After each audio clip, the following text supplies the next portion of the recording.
Hello, everybody, and welcome back to the channel. Thanks everybody for joining in the live stream in the chat. Got some very special, two people who are very special to me, who I've watched for a long time and whose content I absolutely adore and love. So I'm really looking forward to chatting. Without any further ado, let's bring these awesome people in. So say hi to Patrick and to Phil. Hi guys. Hello. So we're coming from all corners of the globe: London, North Carolina, and Western Supermare. How far a real London, stretch calling Western Supermare a corner of the globe. How far are you two from each other? What is it, like 400 miles? 180 miles, something like that. 180. Okay, not that roughly much. 180. So you're not too far from each other. No. Okay. It's not that much. It's just that if I left now, I could probably get on to Noob's stream by the time that it ends. Right, there you go. Well, I'm a little further away. Well, this is the thing, right? Because over here, the roads, they're not that straight. So for me to get to Western, first of all, I have to get around London. That would take me a good hour and a half at least, because to get to the other side, and then get on another motorway, and then as we get closer, then the roads get smaller. So we probably those 180 miles, they wouldn't take 3 hours, right? They take a little bit more than that. Phil, what would you say? Yeah, I think it's probably about 2 hours to get to the edge of Greater London, and then another 2 hours to get to your house. Wow. Yeah. That city stuff, I try to avoid it at all costs. Yeah. No, nobody does it for pleasure, really. Most people don't do it for pleasure. It's like a needs must thing, you know. So let's say hi. We've got quite a few people in the chat here. We've got NDGSA Tractor One, Old Man Riding. Hi, Bogey Biker, Howie, Saddlebags, Exeter Rider. Awesome to have everybody come along.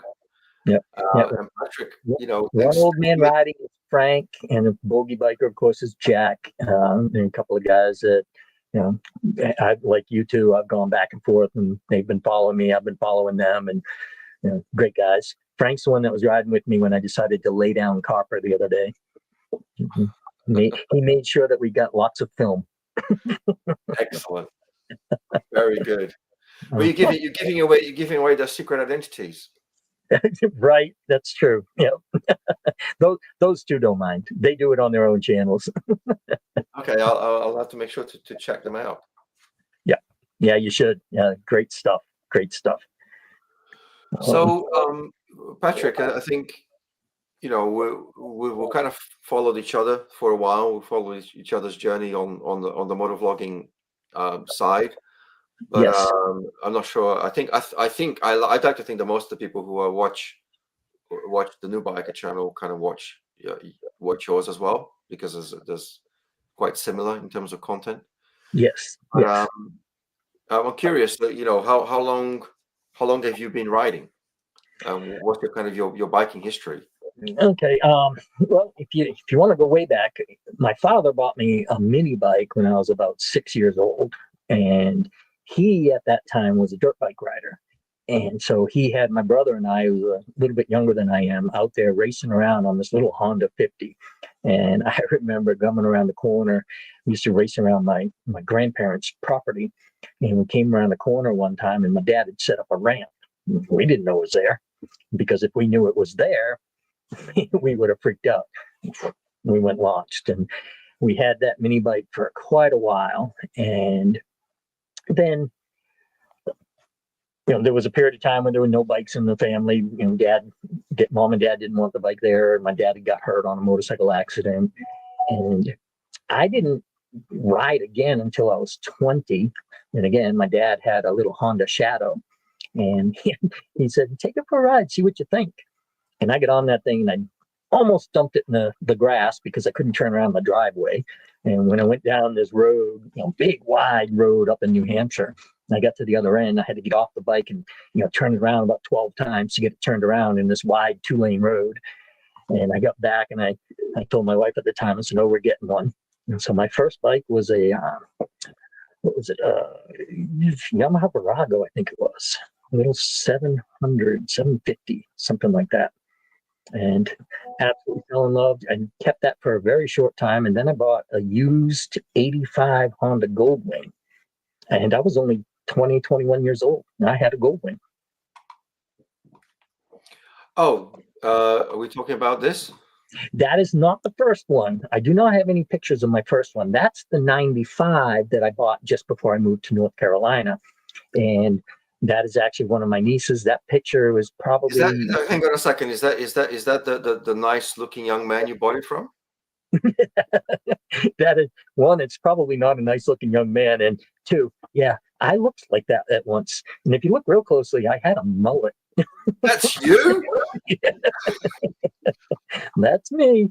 Yeah, and yeah, that was back when I first moved to North Carolina back in '96, and I had that Goldwing for a little while, and then I ended up selling it to buy a house, and then I had a kid, and I didn't want to ride while I had a young kid growing up, so I didn't start riding again until about 2012. And then I bought a DR650.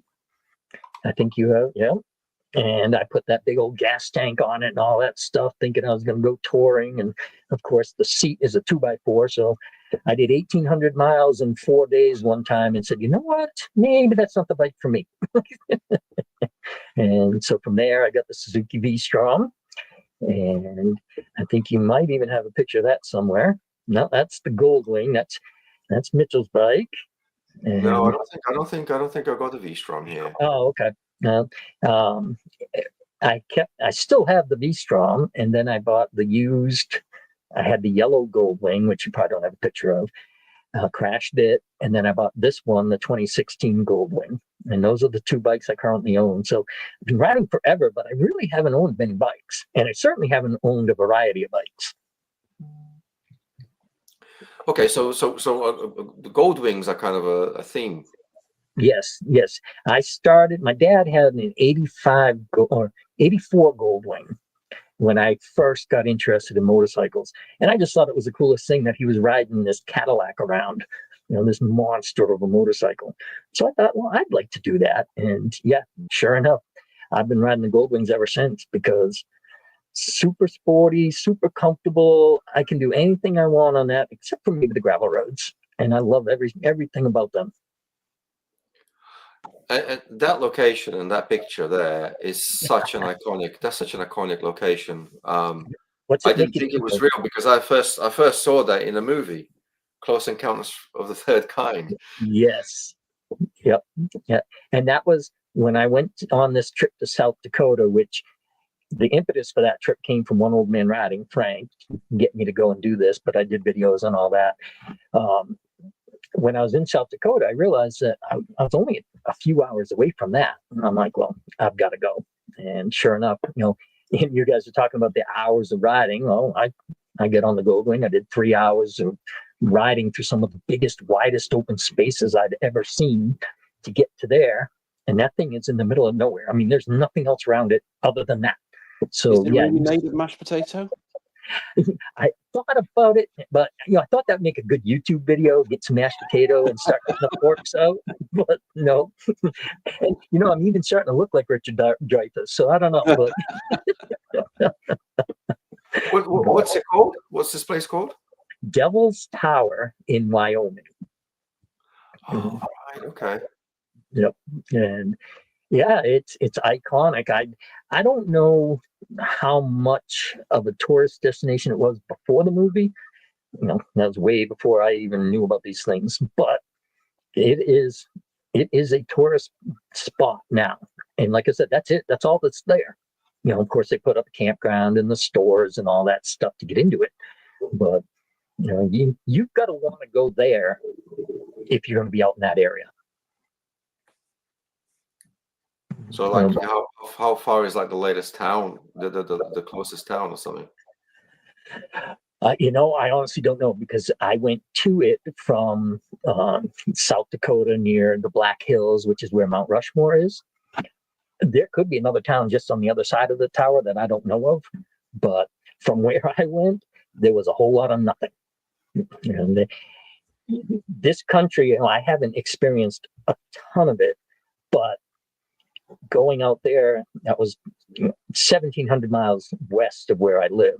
And that was the first time I'd done that. And to see the difference, I grew up on the East Coast. I've been on the East Coast of this country my entire life, and it's mountains and trees and just green. And then I went out there and it was this vast, open, dry, brown area. It was so different, but it was so cool. Very cool indeed. Yeah, and so Frank,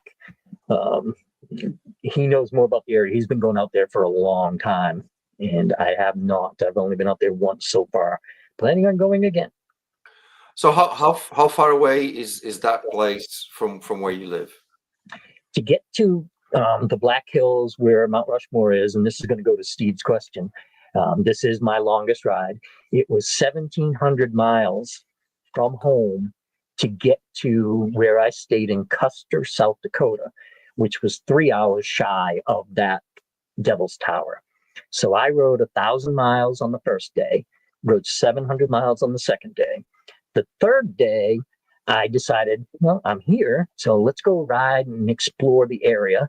So I went and did a bunch of the different near Custer, South Dakota, where Mount Rushmore and all that stuff is. There's all kinds of tourist things and great riding. A place called Needles Highway, Iron Mountain Highway. There's a thing called the Wildlife Loop where you can ride through and you see just wild bison hanging out and wild donkeys, and it's just incredible. And so I did all that on my third day. My fourth day, I decided I was going to go out there to the Devil's Tower, which again was like 3 hours each way. And then Monday, I met up with the group of people and did all of this all over again. Awesome.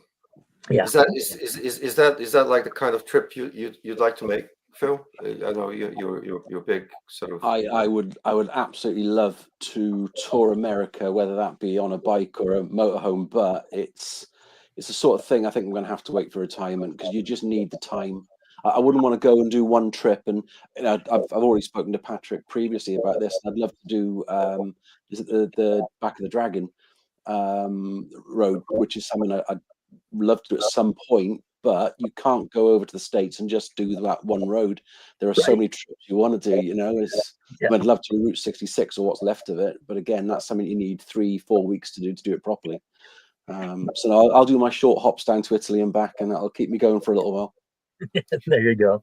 Yeah, if you do come over here with a plan to ride, it's such a big country and there's so many different really cool things to see that you either have to plan on coming repeatedly, like every summer or something like that, for a month at a time, or just plan on being here for many months at one time and try to ride, get the highlighted places like the Tail of the Dragon. Everybody talks about the Tail of the Dragon. It's it's what, 11 miles long. You're not going to come here to ride 11 miles. No. Although saying that, I rode a 1,800-mile round trip to do Stelvio Pass, which actually wasn't that much fun to ride.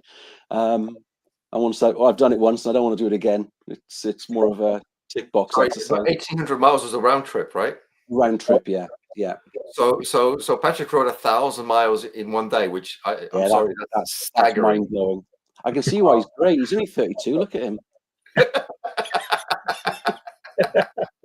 I got good lights. 1,000 miles in one day, slightly older than that. Completely mind blowing. Whereas you took I don't know how many days you took to get to Italy, which was only what I'm assuming 800 miles away. 7 days there and back. Wow. Yeah, Scott is another channel over here, and yes, Scott, he did Stelvio, and yes, he's got it on video. Wow. Yeah, I would love to have ridden the Stelvio. The Stelvio is a gorgeous bike. Unfortunately, it's a bit too new for me to be able to afford it, so I did it on the Multistrada, which was close enough. It was Italian. Yeah. It was definitely burbling away in an Italian accent, so it was okay. Awesome. I mean, I definitely enjoyed watching kind of your videos from when you went on that trip, but I also really enjoy kind of the videos of you riding some of your backcountry roads kind of near where you are. So there seem to be a lot of like dirt trails and dirt roads near where you live. So you're talking to me up until you said dirt roads. You could have been talking to either one or Phil or I, because we both, Well, the same. actually, We had the trip. We did let's the take a local step. rides. Yeah, let's maybe take a step back, because you say that the Tail of the Dragon is only 11 miles, right? But Right. Phil's favorite ride is to go down to Cheddar Gorge. How long is that? God, it's longer in time than it is in miles because of all the traffic and the tourists that are there now. But yeah, no, a couple of miles. I mean, my route is probably 10 miles maximum, really, around the top of the Mendips and down Cheddar. But I'm starting to get a little bit bored. I want to do my regular ride, be further afield now a little bit. But Yeah, I have a couple of very local rides that, based on which part of the loop I want to do, I can make it anywhere from 60 miles to 120 miles. And I live in the mountains, so they're all fun, diving through the twisties, up and down the mountains, and just any day I just feel the need, I can just go out and I'm riding a Tail of the Dragon type road right around the corner. Now, I for remember me, one of the first videos I watched of yours, actually. By the way, I'm a little bit disappointed when I heard that you were coming on tonight. I thought I was going to be able to meet the producer and the director as well, but clearly they're busy. But what, they are. one of the first videos I saw of yours, you were on Copper and you took it down onto like a pebble beach, and then well, it wasn't a beach; it was the side of a river. And then you turned around and you had to get back up this like track, and it was a stone pebble track, and you dropped Copper. Now, to me, that dropping your bike is just devastating. But you were out there, middle of nowhere, on your own, and it was like, yeah, I'm just going to hike this bike up, and I'm just going to carry on. And it was great. It's great footage. Thanks. Yeah, that's literally like 5 miles down the road, and I can get there. And that particular little track where I dropped Copper, there's another way out that's super easy, the way I came in. But I saw that and I thought, well, that looks interesting. Sure enough, down I go. And then I'm in that deep, soft pebbles, and I'm like, all right, well, I got to figure this out now. I can see why you and saddlebags get on so well. Yes. Oh, there's a road there, but I'm going to take this dirt track that's up here. And Yep, exactly. And going back to what Noob was asking, yes, I live near a lot of national forests in the mountains, and so I can get to a lot of dirt roads pretty quickly. Except for recently, since the hurricane, we have had a lot of closures, and there's a lot of roads that I just can't get to anymore. But I did go out this past week, and I found a bunch that are open, and I ended up taking Frank with me, and we went and did some exploring. And a lot of what I ride, because I'm old and I'm out of shape and I'm not skilled, is just basic gravel Forest Service roads. But occasionally I'll run into something that's more technical, challenges me a little bit. And when I'm done, I'm thinking, oh man, that was so much fun. Even if during it, I'm like, oh no, this is scary. I'm never going to get out of here. I'm going to fall. I'm going to hurt myself. But every once in a while, I'll have one where when I'm done, even then I think, well, I shouldn't have done that. But mostly I really enjoy it. And I find that if I bring somebody else along, when I'm going with someone or bring somebody with me, that it makes it a whole lot easier. I went out Tuesday and kind of scouted to try to find some open roads. This guy, Frank, that I keep talking about, he lives in New York, which is, a couple thousand miles from here, but he owns property in Tennessee, just across the border from me. So he's like an hour from where I live. And we were going to meet and somewhere in the middle. So I went out and I checked out these dirt roads, and I went down this one technical road by myself. I only went about halfway down, then turned around, came back, but I knew it was open. So then when I went with Frank, we kept going down that technical road, and sure enough, I laid the bike down. They get tired, Patrick. They get tired. They need to have a rest. It needed a rest, exactly. And fortunately, I had Frank there to make sure that we did plenty of film, plenty of forensic investigating to see what happened. I mean, I was going to say, it's probably better to ride on your local roads, because everybody has the famous roads like the tail of the dragon and the back of the dragon and whatever. They all seem to be like a devil or something, or a dragon something. Problem Yes. is that they get so famous that every Tom, Dick, and Harry wants to be there, and it gets really busy. You probably get some lovely roads near you that are like, shh, don't tell anyone, because it's just quiet and it's just me and nobody for miles. You are exactly right. And when I first started doing some of these videos, you've seen me ride and talk to this guy, Roger. He told me, stop. He said, don't tell them about this road, because he didn't want to bring these people around. I'm like, well, my little channel isn't going to attract a whole lot of people. But I took a long time before I ever went to the Tail of the Dragon. I'd heard about it, and I'd had a motorcycle for a long time, but I'd seen all the videos, and I was like, I'm not going there. I'm scared. I'm not doing it. And then, you know what? It's an 11-mile road. It's just a road. You just ride it like you would any other road at the speed that is appropriate for the road. All those videos, you see people crashing and going off the road, and all the times I've been there now, I have not witnessed a single accident. I've seen people doing stupid things, but I've not actually seen anybody contribute to the tree of shame. So I would recommend anybody go and do it at least once, but do it in the middle of the week in the morning. That's the best time to do it, when, you know, hopefully there's no rallies going on. You don't have a car club or a motorcycle club. Or I went there one time and there was, I can't even remember what they called it, but people were riding around in these little Groms, and they were all decked out. One guy had what looked like a wave runner, a jet ski with 2 wheels on the bottom, and he was going through the tail of the dragon. You know, so that sounds like Bikes and Beards. His channel. I don't know if you've seen him. He's got one of those, isn't it? A jet ski with the wheels on.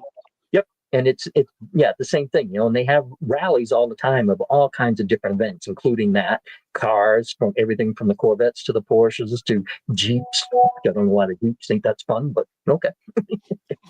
But, you know, around here I have all the mountain roads. The Tail of the Dragon is actually fairly flat. It doesn't go up and down a mountain hardly at all. I mean, the elevation change is minimal, but it's just 318 curves and 11 miles. Yeah. Mm-hmm. So yeah, you gotta control your motorcycle. So Exeter riders are asked that, you know, when you go on the fire service roads, are you ever concerned about, you know, falling and getting hurt? Yes, I am. I have on many occasions opted not to do things based on that fear alone. This trip where I just did, where I scouted out the road, I knew it was open, so I turned around and went back before I could get myself into maybe some trouble, because I was alone. I try to make sure somebody knows where I'm at, which doesn't always work, because I end up getting out there and I start just rambling around. But it is a concern, and I have restricted a lot of what I do when I'm alone because of that very reason. There was one road, I think I titled it "The Road" in one of my videos, where I got into this and I got really down, and I was tired and I was falling. I was dropping the bike over and over again. And when I got to a point where I had some service, I actually called a buddy and I said, "Hey, this is where I am, just in case you don't hear from me tonight." You know, so send out the cavalry. But yes, it is definitely a concern. I think that's something that needs to come with experience, right? Realizing when you're getting tired and saying, I need to stop this. Yes. I had that moment yesterday. I was out riding, getting shown some local green lanes by some friends, and it was getting longer than. And at one point, the guy said, "You want to carry on?" And I said, "No, I actually just want to get back on the tarmac and go home at this stage, because I can see it. I'm starting to get." And it was probably later than I should have stopped. But I said, I'm too tired for this now. Something's going to happen, because I'm just too tired. It's the mental tiredness. Yes, that is physical tiredness. Physical tiredness you can deal with on a bike. The mental tiredness, it's like I don't ride off road, so I don't know how that feels. The worst I ever do is a gravel car park. But if you're riding at night for a long time and you're dealing with car lights and lanes or whatever road you're on, I find that drains me mentally so quickly. And that's when it becomes dangerous if your focus goes because you're mentally tired. Well, it's funny because you don't do the green laning or gravel roads as we call it. You get that, but you also do get the physical tired. Noob and I were both talking about it's been a while since I've been out on a green lane. Same with him. We're both, our muscles are sore because we were out there, and it's physical. It's a lot of physical work. And even when I laid it down, which was a couple of days ago versus Noob just doing it, I knew before I laid it down that I need to get to a spot where I can stop and take a break. But we were going down a really steep hill, and I was waiting for a spot where I could actually park the bike and not worry about it just falling over. And the funny thing is, I was probably 100 yards from where it leveled out and stayed level for the rest of the ride. And I guess when I chose a wide line because there's this huge, deep rut in the road. And when I went in that wide line, when I watched my video, I'm like, I'm aiming for a tree. What's that all about? But my back tire kind of dropped into some real soft stuff and it kicked out. And I was trying to hang on, and I went straight across that road right into that big rut. And that bike hit, and just off I went. and just laid it down. You do take on some exciting challenges on your videos. I remember the one where it was, I think it might have been one of the fire roads, but it was all iced up. And you got up so far, and then you lost traction completely. And it was, you couldn't go backwards, you couldn't go forwards. I remember that one. The bike was laying down, and I was picking it up. And as I picked it up, it just slid across the ice. So I had to walk with it until it got to where I could actually stand it up. I just only end up being some Netflix 3-parter. You know what I mean? I get the most out of my trips. But yeah, it's fun, and I like to do that as much as I can. But I also love doing that Goldwing stuff. I just went to Florida and back on it to visit my mom, and to me, it's just two completely different types of riding, but they both have so much to offer that I love it all. See, that's what I love about it. You say things like, I just went down to Florida to visit my mom. And it's like, that's like way down. That's a long way. That's not just, it's like me, if I go and visit my mum, it's like across Western and it takes me 3 or 4 minutes. Right. I mean, going on a ride down to Florida from where you are is crazy distance that we don't get over here. It's about 700 miles. Yeah. And on the way down, I went all back roads. I did whole avoid highways thing. And it was 30 degrees here when I was getting ready to leave. So I waited until it warmed up to about 40. And I stopped partway down and I camped for one night. And then I went and finished it. On the way home, I just left about 5 o'clock on a Sunday morning. And I got home about 3 o'clock that afternoon. I'd gone through a couple of nasty rain showers, but and I kind of like that as well, that with that bike, 700 miles is just a day ride. So I think that's the joy of having the two different bikes I have. Is that Goldwing I can take and whip around the twisties. I can take the V-Strom and whip around the twisties, but I can do 700 miles in a day on the Goldwing, and I can go do a whole bunch of dirt roads on the V-Strom. See, I thought my whole back from Glasgow to London, and when I finished the Scotland tour, I stayed with a friend, and then I did Glasgow to London in one day, and I thought that was a long haul, and that was only 400 miles. Mm-hmm. And I thought when I did my France trip, I did from where I was staying down to Grenoble, and that was 400 miles. And you do like 1,000 miles in a day, and I don't know if you, one of the videos I'm talking to this crazy Danish guy who said, I used to come with my girlfriend from Denmark to watch the racing at Mugello. I put her on the pillion on my RD350, and we would do across Germany and to Mugello in one day. And I'm going like, okay, I'll shut up now because let's just change the subject at this point. Right. Yeah. And it's just, it's just what people do, what they ride, what they're comfortable with, 400 miles a day is a limit for a lot of people. I happen to ride a Goldwing. It's not a big deal to me. And I tend to get up and leave early. And, I can do 400 miles and it'd be only 11 o'clock in the morning. I'm not going to stop. Does your seat like give you a massage and stuff? No massaging, but I reach down and get the cappuccino, all that. Can you select? Today I want a cappuccino. Today I want a flat white. That type of stuff. Yeah. Just extra shot of caffeine. Lex Ryder's got that on his BMW.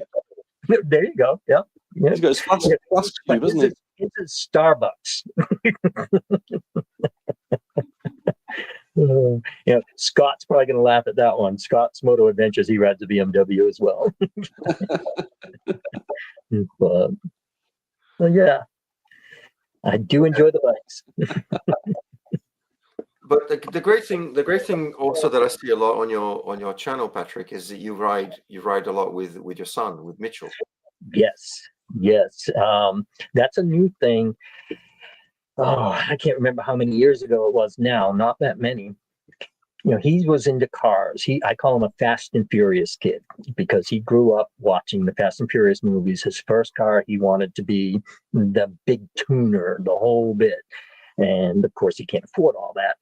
But he was into cars. And, I've been riding the motorcycles and I talked to him and told him, yeah, this is fun and everything. And on a few trips that we had done, him in the car, me on the bike, or in a car, I told him about how in the end I only took one long ride with my dad. I really only took one ride with my dad, and it was after I had been so sick in the hospital and nearly died, and Dad didn't know how to react. He wasn't one of these guys that shared emotions, so he said, we're going for a ride. And we did like a 400-mile trip through New Hampshire and into Maine, and then we camped one night and then we came back. And I told Mitchell, I said, that was it. I feel horrible because he was big into motorcycles and we never shared our motorcycle passion. And Mitchell had no interest. And then one day he says, hey, can you take me over halfway across the state? I want to look at a bike. I'm like, what? What are you talking about? And he's like, yeah, I think I want to get a motorcycle. And he got that bike, and boy, he's as addicted to it as I am now.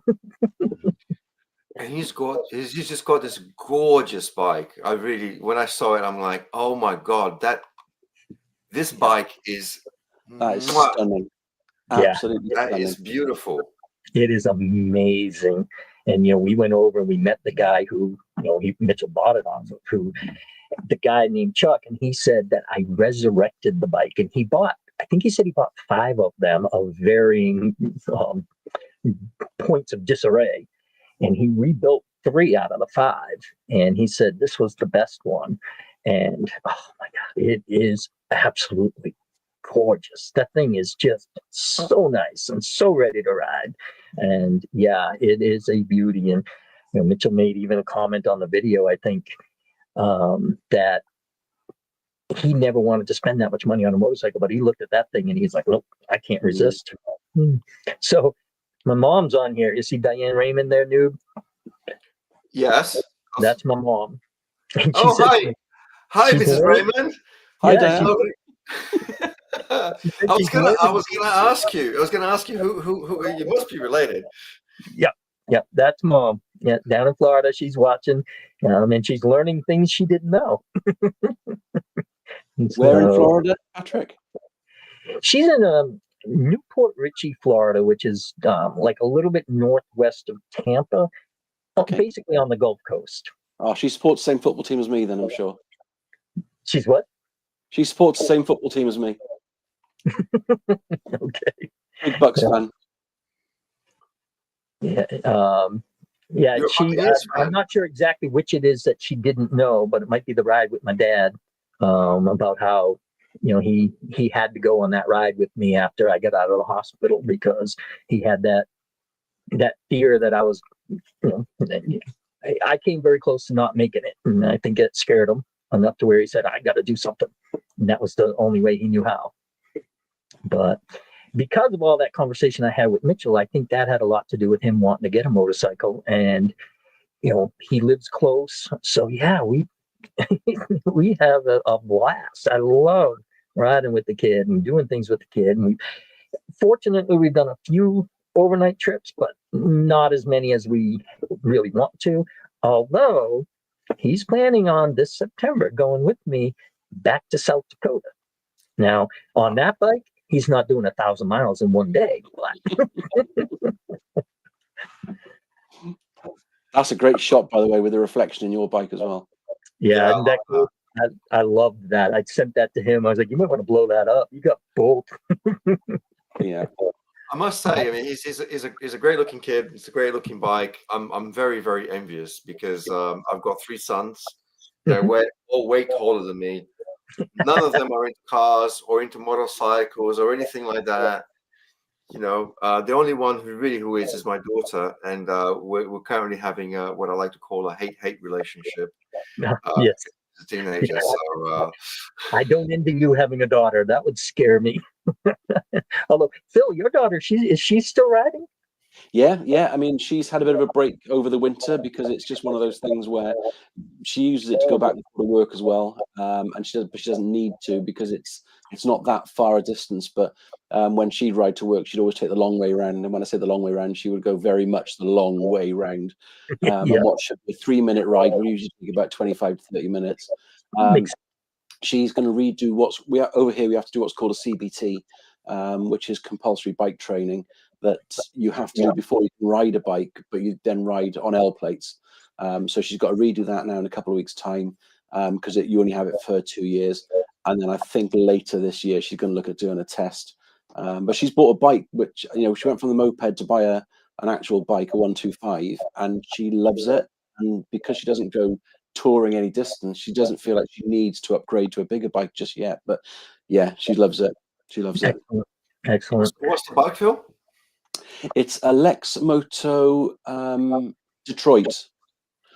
I think it's the Detroit. It's almost like a copy of my Sportster, to be fair, but a little bit smaller, but not much smaller. But it's for a Chinese bike. It's really good quality, and I'm really impressed with it. I think Chinese bikes are coming up. I think the quality has gone up, and I think that they're coming and they're going to take over. Yeah, absolutely. Noob, you might want to put Jeff's comment up there. Yeah, I was actually waiting for the right moment because I wanted to ask you about this because that's true, right? I wanted to ask you.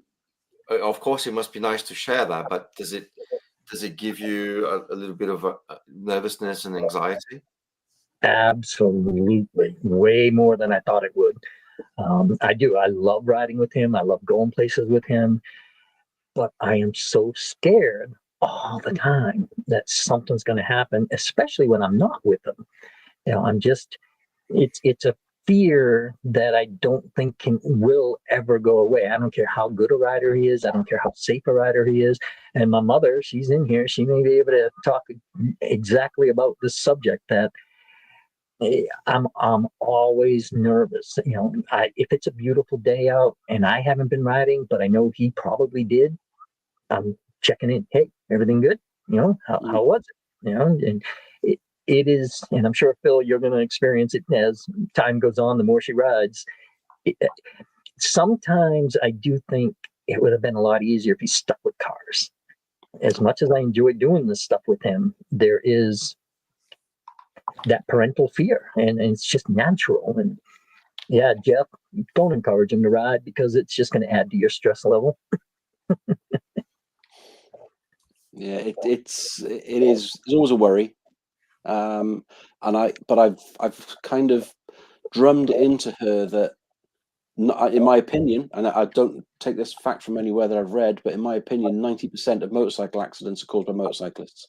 I agree with that 100%. And everyone blames everybody else. All motorcyclists, every time they have an accident, they blame somebody else. But we are our own biggest contributor to accidents. And I try and drum that into her. So it's take the stupidity element out of it. And actually, it's a much safer environment to be in than people think. You can read other road users. You can read people on roundabouts. You can look at how they're acting on I know you don't have roundabouts out there very much, but we have a few. you're getting them, but you can read other road users as long as you're concentrating on what's around you and not what, it sounds stupid, not what you're doing, but what they're doing, and that makes it a lot safer. And she's pretty sensible. Yeah, but that nothing comes is- with experience. It does. Yeah, It does. you know, and as much as they have driving in a car, they're protected in their minds. They're more protected, so they don't notice the things that you notice now as a experienced motorcycle rider. Yeah. And I've never heard of anybody having to be cut out of a motorcycle. So exactly, yeah. So it's always a worry, because I feel like, oh my gosh, I happen to see that, like you were just talking about. I happen to see that. Would he have, and that kind of thought always runs. And he's a good rider. He did crash, and of course he was new, but he did crash twice on the Yamaha, the first bike. One time he got hurt. One time it was just a lay down, no big deal. But it's enough that I'm like, Yeah. Yeah. And yep, mom still worries. She always will. My mom still worries. Yep. I wasn't allowed to have a motorbike until I was never allowed to have a motorbike. I'm not even sure if I am now, but I had to wait until I left home, done 2 years in the forces before I had the balls to go and buy one of my own. Right. Yep. Yeah. I don't think mom was too thrilled that I was getting into the motorcycling, but I bet I have 100, 120, 130,000 miles under my belt by now. And yeah, it's still a concern. She'll stop worrying once you grow up and become responsible. Yeah, I mean, my uncle actually rode motorbikes. He competed in the TT when he was younger. He rode for many years in road racing and track racing. And I think that's what put my father off, because he saw the danger side of it. Yeah. And he never really wanted me to have a motorbike or get into motorbikes, but it happens, doesn't it? It does. Yeah, and that's exactly it. It happens. we start it, and once we start, it's almost unstoppable. Yeah.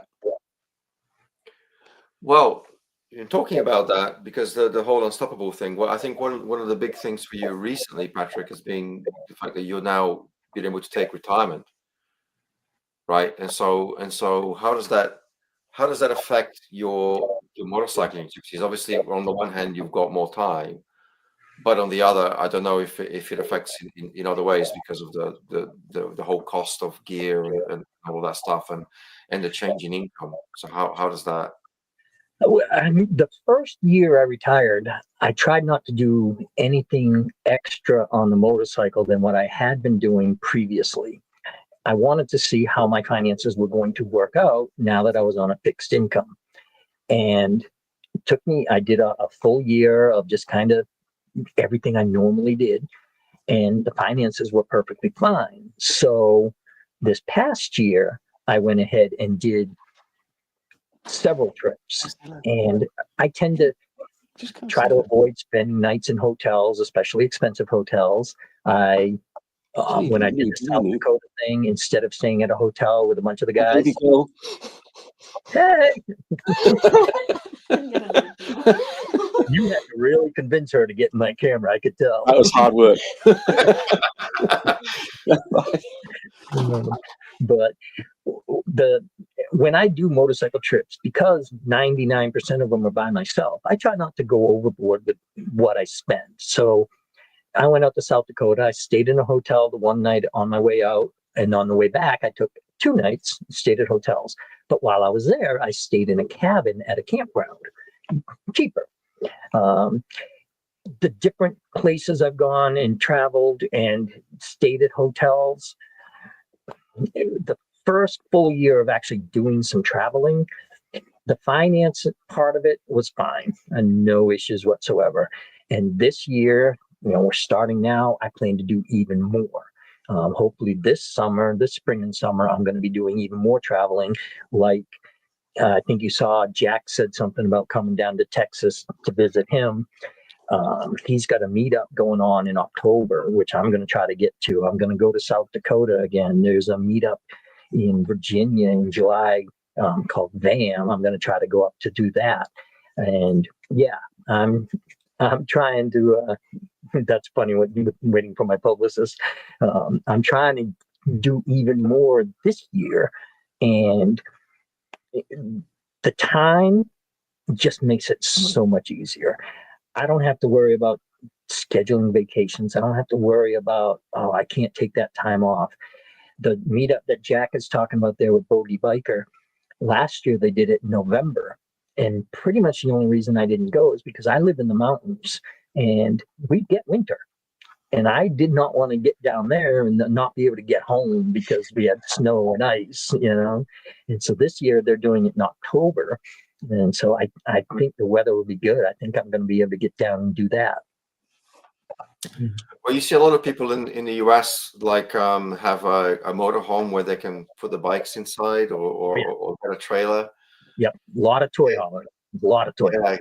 Get somewhere warm and then get the bikes out and then get the snow tires to get back home, right? And you know, for me, that's something I always wanted to do that, but it's something that I think now is something to consider doing when I get even older. And that way, my wife and I can go instead of 1,700 miles on a motorcycle to get to Custer, South Dakota, where she would love it out there. We can hop in one of the toy haulers, camp. It takes several days to do it to get there. Then when we get there, we can camp in the thing and have the motorcycle with us to ride the cool, beautiful roads out there. In this country, they call a lot of those Midwest states flyover states because they are flat, they are boring, they are straight. I got onto one of the highways going out to South Dakota, came off, I was going north and I came off to go west. And my GPS said, stay on this road for 596 miles. Holy cow. And so, yeah, that is something that's probably in my future, but hopefully I can do a lot just on the bike before I get there. And yes, I know, Jack, my comment about wanting it to be a little earlier, I don't think it was the main reason, but I'm one of the tiny little reasons why they rescheduled it to go a little earlier. The colors, the seasons that you go through where you live are, for want of a better word, mind-blowing. I mean, yes. I always comment on your videos, or very regularly comment on your videos about the color of the blue sky and what editing software you use, and you tell me that's not software, that's the color of the sky. And then you go through the season change with the color change, and you show us that, and then you get to winter where you're setting up a mini racetrack in the back garden in the snow, and it's just, I mean, you go from one extreme to the other. Ours is just hot and wet and cold and wet. That's all we get. I don't know, Phil. We will get several different shades of gray. That's true. There are different shades of gray, a bit like our beards. You're right. Yeah. Yours is showing very white there, Phil. Yeah, I know. I make a lot of money during Christmas though, so I'm growing it out now. It used to be darker, but now that his daughter's riding a motorcycle. Yes. Yeah. Yeah. But yeah, I love the fact that even where I live, I get 4 seasons, but I get the cold and the winter short. So I ride every month. Even in the dead of winter, we always have some good days. Earlier this winter, there was a few times where we had really good days, but there was a lot of salt on the road, so I didn't ride. But I can almost guarantee you that I will ride comfortably at least once or twice every month, even in the dead of winter. But it is nice to go through the seasons, and where spring is just now hitting here, the trees are starting to pop, the colors are starting to show up, and it's nice. It's really nice. In a month, I can get on the same dirt roads I was on just a couple of days ago, where even Frank was commenting that he loves this time of year because there's no foliage and you can see further through the trees. In a month, you won't be able to. It'll be like what Phil was talking about, that it's just all green and lush and beautiful. Yeah, we started to get the daffodils up here. Yeah. So that's nice. It's been it was this last winter was absolutely terrible over here. It was I think it was like under 5 Celsius for like a month. Oof. and wet and horrible. It was getting depressing. Yeah. We had, I remember there was like a week where we were down below, 0 Celsius. We were down below freezing here for about a week straight. A lot of the lakes that we like, Lisa and I like to walk around, they were freezing over. And that's not common. It's not thick enough to do anything. You're not going skating or anything like that. But, to see ice on these lakes was like, whoa. But again, it's like a week. And then we'd have 3 or 4 days in the 50s and be able to go do something. Awesome. And I think that's the thing, right? Going back to the subject of retirement, because everybody's kind of got plans for, well, when I retire, I'm going to do this, and in my mind, I'm going to restore some motorcycle or something in my garage. What I would say, and I've come to terms with that, is live while you can, because the future's got nothing to do with you, right? There's no guarantee that you're going to get to that. If I just work hard one more year, then I'm going to have all this free time, Yes, and I 100% agree with, and Phil and I are both laughing at that one. I 100% agree, and I love that. That's awesome. I'm the only one who doesn't have an accent. Yeah. I don't have the accent. Yay. For me, and everybody's different. For me, I was extremely lucky. I started my career when I was 20. I worked for the United States Postal Service for 36 years. And at 56, because at that time anyway, it was a government agency, they allow you to retire, in my case, at 56 and 4 months. Most people now, it's 57. You can retire early. And you get your pension from the Postal Service, my annuity, as they call it. So I get that monthly income. But I can't, over here, you can't collect Social Security until minimum 62. And you don't get full benefits until well into your 60s. And so I might have had to work till I was 62 so that I could supplement my annuity, because any job, even with the government like that, the annuity is nowhere near what you were making when you were working. And so they do a thing, what they call a supplement. And basically what it is they're giving me what I might get at Social Security when I'm 62 until I reach 62. So I'm getting an annuity. I'm getting what they call Social Security payment, but for me, it's called a supplement because I'm not old enough yet. And then, of course, we have our own retirement plans that we contribute to, and we do all that, and I can draw out of that when I want to. And so for me, I had the financial wherewithal to be able to retire at that minimum age. And I did it like you were talking about, because you never know what's going to happen. I think I touched on it earlier. I had some very serious health problems, and it nearly killed me. And who's to say that that's not going to affect my life as I get older? So I wanted to retire as soon as I could and go do as much as I could while I can. And so I encourage anybody, if you can, to do that. But of course, we all have different responsibilities. I have one son, he's grown, he's gone. My wife and I are very content where we're at. We don't do a lot of traveling. We never did. We're both very content to stay right here at the house. I had to do like a drone shot one time. She has done such incredible work with this yard, and it just looks absolutely beautiful. That's her motorcycling. She likes to go out in the yard and just do that stuff, whereas I like to put the helmet on and go do that. And so we don't have extravagant desires. Even as something as simple as restaurants, I can't eat hardly anything. So going to a fancy restaurant's a waste. So, we'll go out to eat, but we're not going out and we're not spending $150 when we go out to eat because I'm eating chicken nuggets. So it all depends on what you want out of your retirement and what you plan on doing.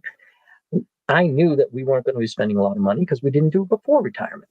And so I was able to go at that very young age. A lot of people, that's not the case. But if you can make it happen, I highly recommend it. Yeah, what you said about having responsibilities and stuff, that is all very true. But what I would add is you also have one of the responsibilities that you do have is you do have a responsibility to yourself as well. Hmm. You are not wrong. You are not wrong. Okay. Well, we were talking about the weather just a little bit a while ago, and I know that something that affected your region over there last year was some flooding that Yes. happened. Yeah. So tell us about that, and how's the recovery from that going? Well, it happened in September. We're coming up on 6 months now. September 27th, Hurricane Helene came up from the Gulf Coast near the Florida Panhandle, and it came up through Georgia and up right here into the mountains. Back up just a tiny bit. A couple of days before that happened, we had extensive rain, flooding rain. I even went, before the hurricane hit, I went and took videos of the local river right down the hill from me coming up over the roads. It was flooding the roads. There were a couple of houses that were halfway underwater, and I have a little bit of video of that. At that time, I don't think hardly anybody was really anticipating that it was going to be much worse than that. This was a rise in the water. It wasn't a gushing of water coming down. The river rose and it went into these homes and stuff. And it actually had seen similar things previously. The video that you were talking about, Phil, where I went up and I dumped the bike in a little pea gravel. If you remember, just before that, I rode through a bunch of water. Yeah. That was that same river coming up and being high, but it wasn't gushing. It wasn't going any faster than it normally did. It just rose. So, we'd had some experience with that.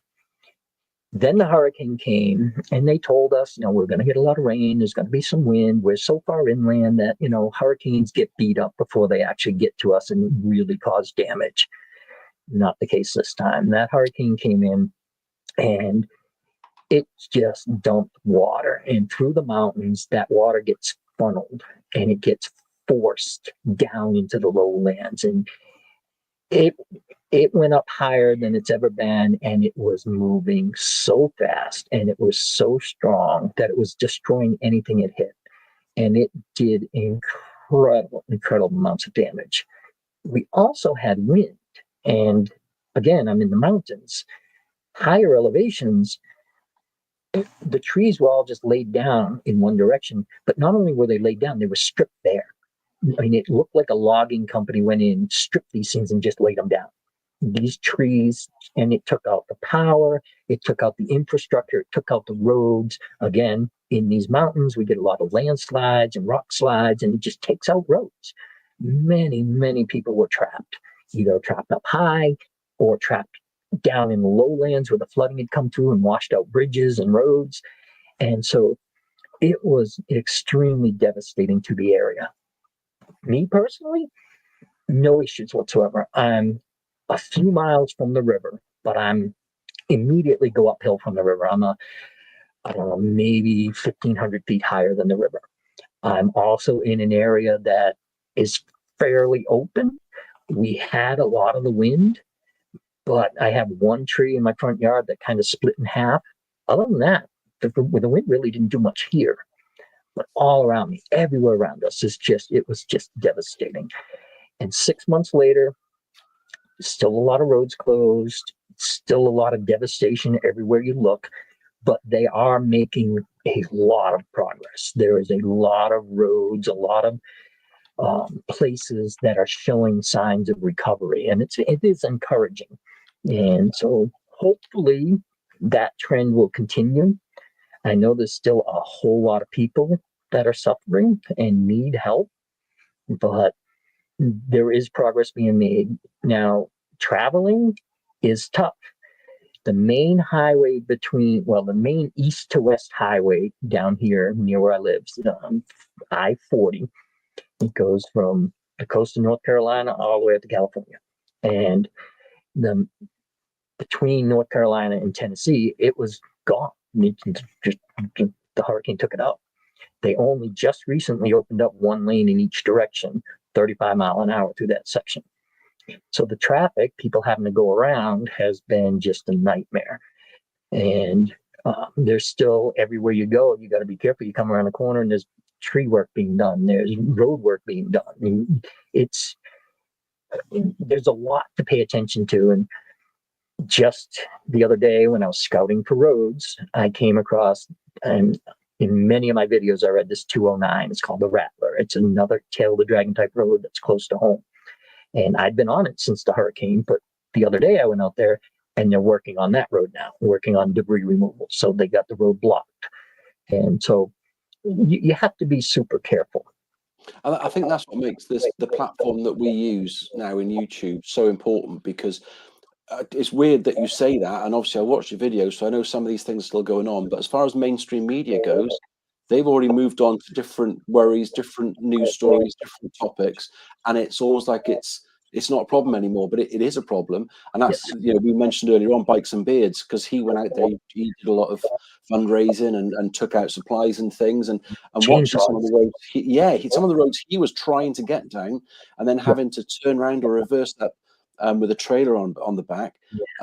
But you don't realize, unless you watch certain channels that give real-time information like yours, you know, from the local area, you think it's all good, because it's no longer news to these mainstream media sites. And, you know, I got to tell you, my wife and I talked about it. You know, we watched the news for a little bit after the hurricane, the national news here, and they talked about, you know, they need help, you know, they got to get people down there. Well, then the fires happened out in California, and that was it. They had, every time you turned it on, they were talking about all these fundraisers. They were talking about all this stuff they were doing for the people out there. And they went on and on about how much they were doing to raise money and do things for these people. And we're sitting there thinking, well, what about us? Yeah. You know, now personally, no issues whatsoever. But what about this area? All of a sudden, you didn't have these massive celebrities doing stuff for us like they're doing out there. No. Granted, those fires were devastating. It's amazing that many places could burn, and that area is so tragic. But at the same time, they're not the only ones. No. Well, there's still after effects from Katrina, and I mean, how long ago was that? That was decades. Yes. Yep. And you're right. There's still streets down there that you can't go down because it's just a debris field. Yeah, it's terrible. But I will say, just before we get off that real quick, one of the things that surprised me just the other day, I know that I have to be careful. I'm going to run into, you know, road construction. I'm going to run into heavy equipment. Well, they're still doing a ton of debris removal.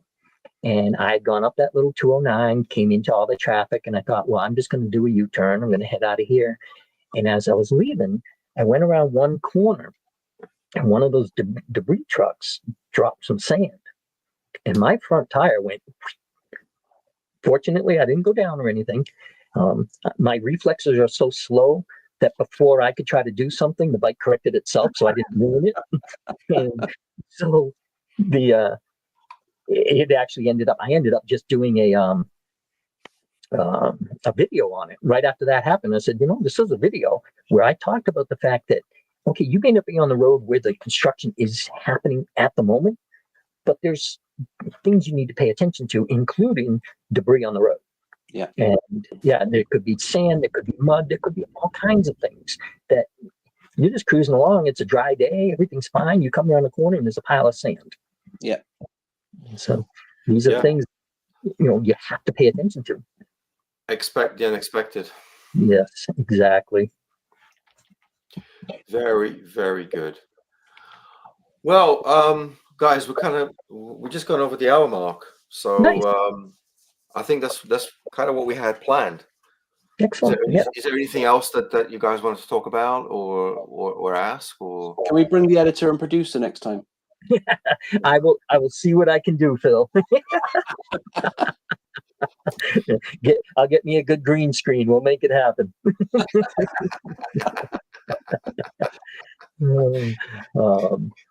wanted to thank.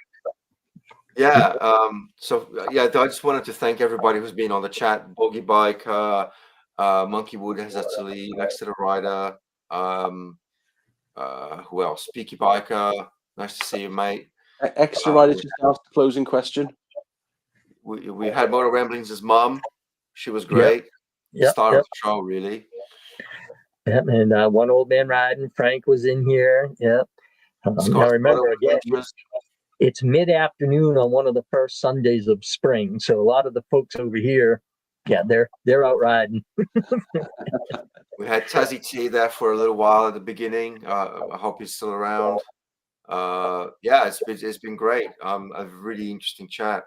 So I'd like to thank you both for joining. Thank you. Absolute pleasure to talk to you, Patrick. It was great to be here with you guys. It's so fantastic to actually feel like I'm talking to you face to face, and yeah, I love this. Yeah. Well, we are talking face to face. Yeah. Yes. And the fact that we all have, facial hair, that's kind of cool. As far as Exeter riders, his last question there, I spend a lot of time with my wife. We do a lot of walking. We do a lot of just hanging out together in the yard and putzing around. We have a swimming pool in the backyard, and a lot of the stuff we do is just hanging out here and being homebodies. And as much as I love to go out and do the traveling and then the group meetups and all that, I love being here and just going outside and just doing a whole lot of nothing, just little things like just, picking up weeds, picking up sticks that have fallen, and just being quiet. I think my job was 100% deadlines. You had to be there. You had to get out of the office at a certain time. You had to get done at a certain time. Everything was, hurry up, hurry up, hurry up. Well, now there's no hurry up, and I thrive on that. I just revel in, and my belly's showing it. But I revel in that, just going out and just hanging out at the house and doing what at the end of the day amounts to a whole lot of nothing. Yeah, but it's a whole lot of nothing that keeps you busy, and your man's got to have a purpose, right? It's got to have something to do. It's like a bicycle or a motorcycle. If you stop, you kind of fall over, right? You can't. Right. Yeah. And that's one of the reasons why we walk a lot. We try to do, some days the walks are fairly short, some days they're longer, depending on the weather and all that. And it's just, just something to do to keep us moving, to keep us bouncing around. I played baseball with the kid today. I'm sure tomorrow I won't be able to move. So yeah, it sounds terrible, but I love my life. I really do. That's great. That's great. Mm-hmm. That's a lovely note on which I think to end the live stream. Excellent. So I really appreciate everybody who's taken part. I appreciate both of you and everybody who's been on the live chat. But yes, thank you all. Frank, I love that. They did a great job with the live stream. I am so happy that they invited me on and that I was able to be part of this. It feels good. Like I said, I'm living my best life. So something to aspire to, I think, for all of us. So thank you for that, Patrick. Thank you. I guess I'll see you. Catch you later, guys. Thank you. Take care, all. That's the way. Signed off.